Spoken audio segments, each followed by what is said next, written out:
Independent মুসলিম party কর্তৃক আয়োজিত আজকের এই আলোচনা সভার সম্মানিত সভাপতি, দীর্ঘ আন্দোলন সংগ্রামের একসাথে পথ চলা আমাদের সকলের প্রিয় ছাইদুর রহমান ভাই মঞ্চে প্রধান অতিথি হিসেবে উপস্থিত আছেন, যার পরিচয় কোনো দরকার হয় না। যিনি একটি প্রতিষ্ঠান, আমাদের রাজনৈতিক অভিভাবক, আমাদের সকলের প্রিয় বিএনপির ভাই চেয়ারম্যান জননেতা জনাব শামসুজ্জামান দুদু ভাই।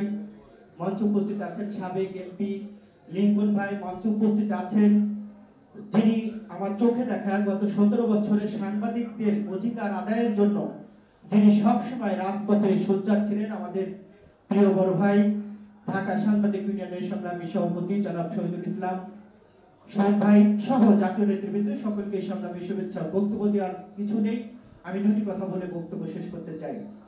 বাংলাদেশে আমরা বর্তমান দেখছি আমাদের মা বোনরা অনিরাপদ, বাংলাদেশে আমরা দেখছি আমাদের ছাত্র বন্ধুরা অনিরাপদ। অর্থাৎ বাংলাদেশের যে মানচিত্র, সেই মানচিত্রটা এখন দেখা যাচ্ছে যে একটি অনিরাপদ অবস্থায় আছে। প্রতিনিয়তই খুন, প্রতিনিয়তই ছিনতাই, প্রতিনিয়তই নানান রকম ভাবে মানুষ এই ঢাকা শহর থেকে শুরু করে সারা বাংলাদেশের মানুষ প্রতিষ্ঠিত হচ্ছে। নতুন করে আমরা দেখলাম সেই আজিয়ার কি নির্মম পরিণতি হয়েছে। এই অবস্থা যদি চলতে থাকে তাহলে বাংলাদেশ কোথায় যাবে, বাংলাদেশের মানুষের প্রশ্ন।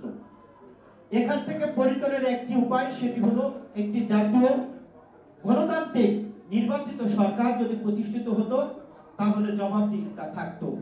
আজকে যে সরকারটি রাষ্ট্র ক্ষমতায় আছেন তারা কিন্তু জনগণের সরকার নয়, তারা জনগণের সরকার নাই বিধায় তারা আইন শৃঙ্খলা পরিবেশ পরিস্থিতি তারা ঠিক করতে পারছে না।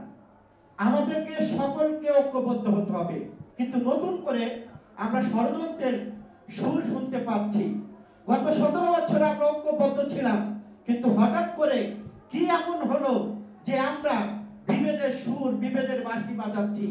যেই বিভেদের বাঁশিতে, যেই বিভেদের সুরে আজকে বাংলাদেশের এই অরাজকতা সৃষ্টি হচ্ছে। আমি সবাইকে বলতে চাই, আসুন আমরা ঐক্যবদ্ধ থাকি। ঐক্যবদ্ধ যদি না থাকি তাহলে এই আওয়ামী লীগ এবং ভারতের প্রেতাত্মারা পূর্ণ বাসন হতে সক্ষম হবে।